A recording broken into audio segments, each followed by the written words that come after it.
Every AI-generated design looks the same, and you already know what I mean. Blue and purple gradients, that colored bar that's on the left side of every card, and cramming 10 emojis into each section. There's a reason for this, and it's not that AI is bad at design. Once you understand why AI defaults to the same look every single time, you can decide when to embrace it and when to break out of it and design something that actually has a soul. In this video, we're going to cover the specific patterns that give away an AI-generated design, why it happens and what's going on under the hood, when you should just embrace the generic look, how to break out of it when you need something original, and why being the tasteful human in the loop is possibly the most valuable design skill you can have right now. My name's Julian. I've been designing and building on the web since 2015. Right now, I'm building Ship Studio, a tool that helps designers and non-technical builders use AI like developers. I use AI every single day, and I've learned when to fight the default and when to let it ride. First things first, what does an AI-generated design look like? You've seen it before. You might not be able to describe it, but you can just feel it. So let's name it. First of all, blue and purple gradients. They're on every button,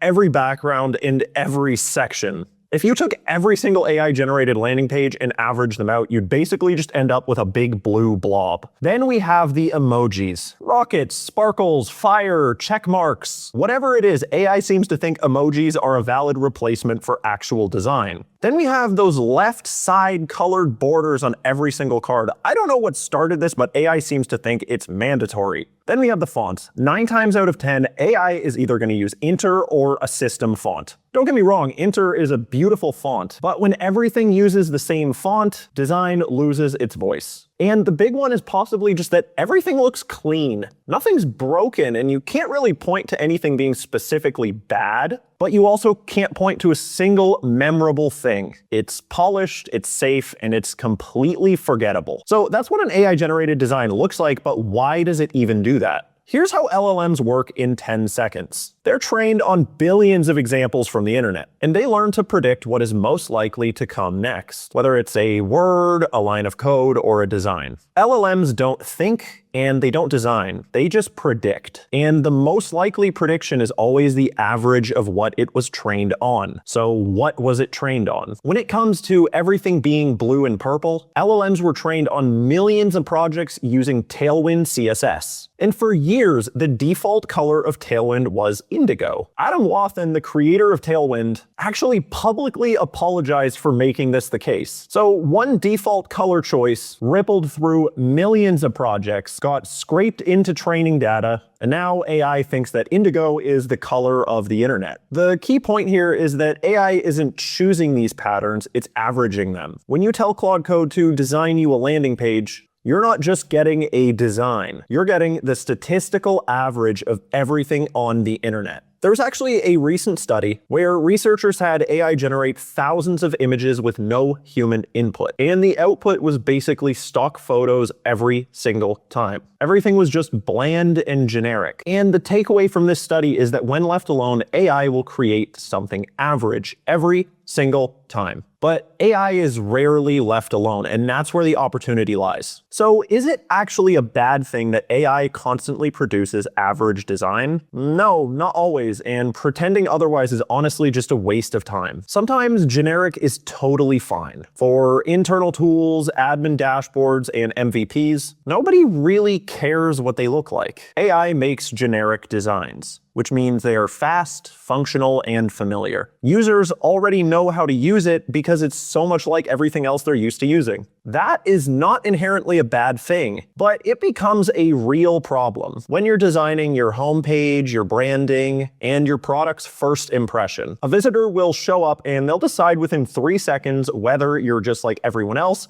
or you're something unique. And this is where generic design kills you, not because it's ugly, just because it's invisible. If you want to stand out, you should never be using the averages. So my tip for you here is don't just automatically assume AI-generated design is bad. If something doesn't need to stand out, don't waste your time making it stand out. But as a designer, you're well aware that very often things need to look unique. And here's how you can use AI to build real, beautiful, unique designs. The easiest and probably most important thing that you can do is feed it your design system. Your colors, your fonts, your spacing, your border radius, your shadows. Without giving these things to AI, it is just going to use the averages that we discussed. Giving your AI brand-related constraints is the simplest, easiest, and most effective form of creative direction. Now, you know what they say, a picture is worth 1,000 words, and that is completely true as well with AI. If you say something like, give me a minimal and bold hero design, that could describe millions and millions of different websites, and AI is just going to pick the average once again. But when you send it screenshots, links, and references to sites with the right vibe, you are able to communicate to AI exactly what you want. The gap between what's in your head and what AI interprets from your words is massive, but visual references close the gap. Next up, you need to expect iteration, not magic. You're probably used to designing in Figma, and I'm sure you're well aware that a good page takes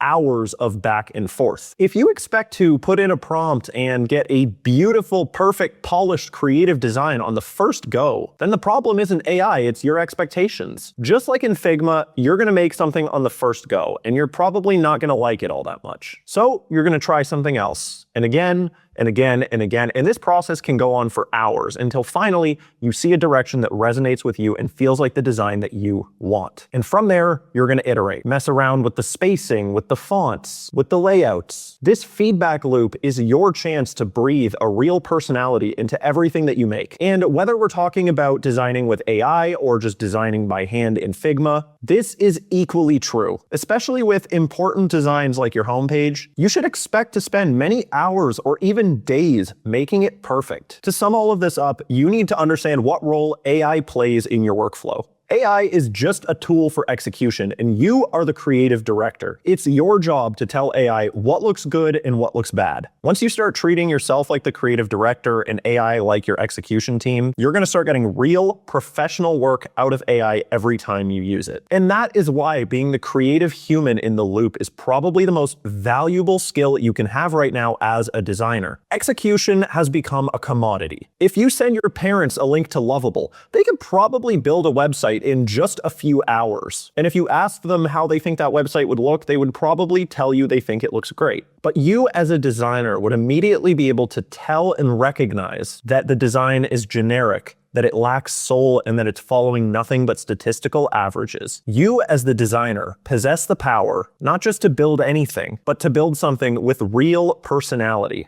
Only humans know what humans want, and no robot can ever replace that. Maybe anyone can build anything, but not everyone has taste. Thanks to AI, the value of your taste as a designer has just gone up. Two types of people are emerging.